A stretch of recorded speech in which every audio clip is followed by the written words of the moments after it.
વાલિયા તાલુકાની ગરીબ જનતા માટે આશીર્વાદરૂપ ગણાતું સામૂહિક આરોગ્ય કેન્દ્ર CHC ખુદ ગંભીર બીમારીમાં સપડાયું હોય તેવી દયનીય હાલત સામે આવી છે। વાલિયા નેત્રંગ માર્ગ પર આવેલા આ આરોગ્ય કેન્દ્રની જર્જરિત ઇમારતમાં ગમે ત્યારે મોટી દુર્ઘટના સર્જાઈ શકે તેમ છે। આ ગંભીર બાબતને લઈને ભરૂચ જિલ્લા પંચાયતના સભ્ય રજની વસાવાએ તંત્રને અલ્ટિમેટમ આપતા ચીમકી ઉચ્ચારી છે કે જો આગામી 10 દિવસમાં હોસ્પિટલને અન્ય સુરક્ષિત સ્થળે શિફ્ટ કરવામાં નહીં આવે તો આરોગ્ય કેન્દ્રની તાળાબંધી કરવામાં આવશે। વાલિયા તાલુકા મથકે આવેલા આ સામૂહિક આરોગ્ય કેન્દ્રના નેજા હેઠળ 4 પ્રાથમિક આરોગ્ય કેન્દ્રો અને 30 જેટલા આયુષ્યમાન આરોગ્ય મંદિરો કાર્યરત છે। જોકે મુખ્ય હોસ્પિટલની હાલત જ અત્યંત બિસ્માર છે।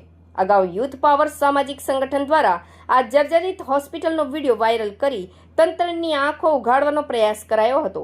વિડીયો વાયરલ થતાં તંત્રએ ગભરાઈને થોડા દિવસ માટે હોસ્પિટલ અન્ય સ્થળે ખસેડી હતી, પરંતુ શરમાવાના બદલે આરોગ્ય તંત્રએ ફરીથી એ જ જર્જરિત અને જોખમી ઇમારતમાં હોસ્પિટલ શિફ્ટ કરી દઈને ગરીબ દર્દીઓ અને સ્ટાફના જીવ જોખમમાં મૂકી દીધા છે।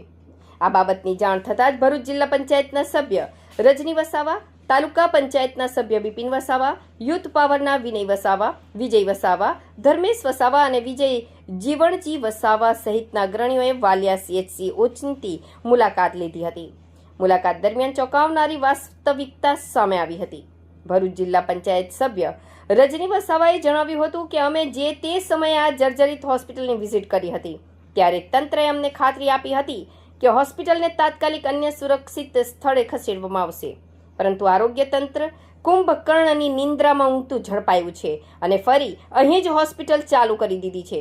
જો આવતી 10મી જૂન સુધીમાં હોસ્પિટલને અન્યત્ર શિફ્ટ કરવાના નક્કર પગલાં નહીં લેવાય તો જનતાના હિતમાં અમને તાળાબંધી કરવાની ફરજ પડશે।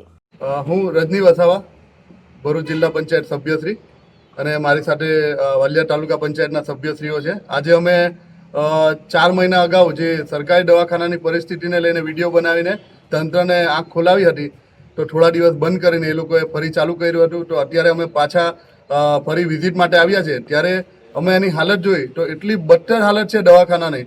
તો અમે અંદર જોઈ તો ડિલિવરીવાળો જે વિભાગ છે મહિલાઓની ડિલિવરી માટે, તો એ વિભાગમાં બી એટલી ખરાબ ગંદકી છે, ઉપર સ્લેબ પડી જાય એવી હાલત છે ને ગંદકીનું સામ્રાજ્ય તો તમે જોઈ શકો નહીં એમ એટલું ખરાબ હાલત છે।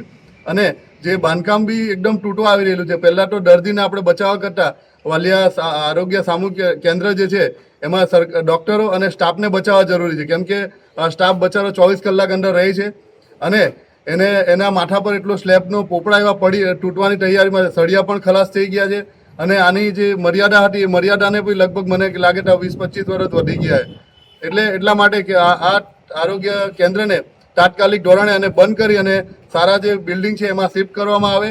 10 તારીખ સુધી જો આને ટ્રાન્સફર કરવામાં નહીં આવે અહીંથી બંધ કરીને, તો અમે 10 તારીખે વાલિયા તાલુકા પંચાયત અને ભરૂચ જિલ્લા પંચાયતના ચૂંટાયેલા સભ્યો અમે વાલિયાના એ તમામ આવીને સરકારી દવાખાનાને તાળાબંધી કરીશું, કેમ કે તાળાબંધી કરવાનું કારણ એ કે કોઈના જીવને જોખમમાંથી અમારે બચાવવો છે।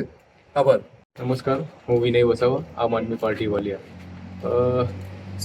સામૂહિક આરોગ્ય કેન્દ્ર વાલિયા ખાતે આજે અમે જે સામૂહિક આરોગ્ય કેન્દ્ર છે એના વિઝિટ માટે આવ્યા છે। આ અગાઉ પણ 4 મહિના પહેલાં અમે જ્યારે અહીંયા વિઝિટ કરી અમારી ટીમ જોડે, અમારા રજનીભાઈ છે, અમારી જે આખી ટીમ છે યુથ પાવરની, એની જોડે જ્યારે અમે અહીંયા વિઝિટ કરી હતી ત્યારે જે આની હાલત છે જે જર્જરિત હાલતમાં એની હાલત અમે જે બતાવવામાં આવી હતી અને એની ઉપર જે સવાલો ઉઠ્યા હતા, તો ત્યારબાદ આ લોકોએ 4 મહિના પર અહીંયાથી જે દર્દીઓ છે એમને નજીકમાં શિફ્ટ કરવામાં આવ્યા હતા અને એવી બાહેધરી આપી હતી કે આને નવીનીકરણ કરવામાં આવશે કાં તો સમારકામ કરવામાં આવશે।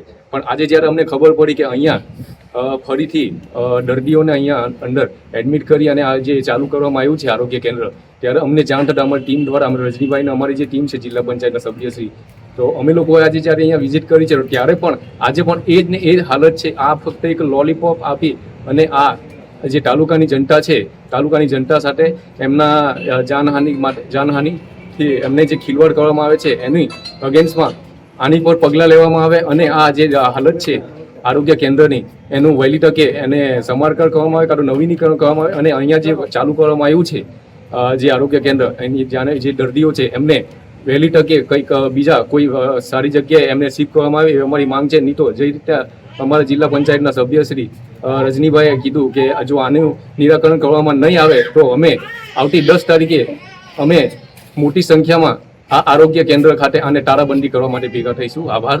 જય આદિવાસી.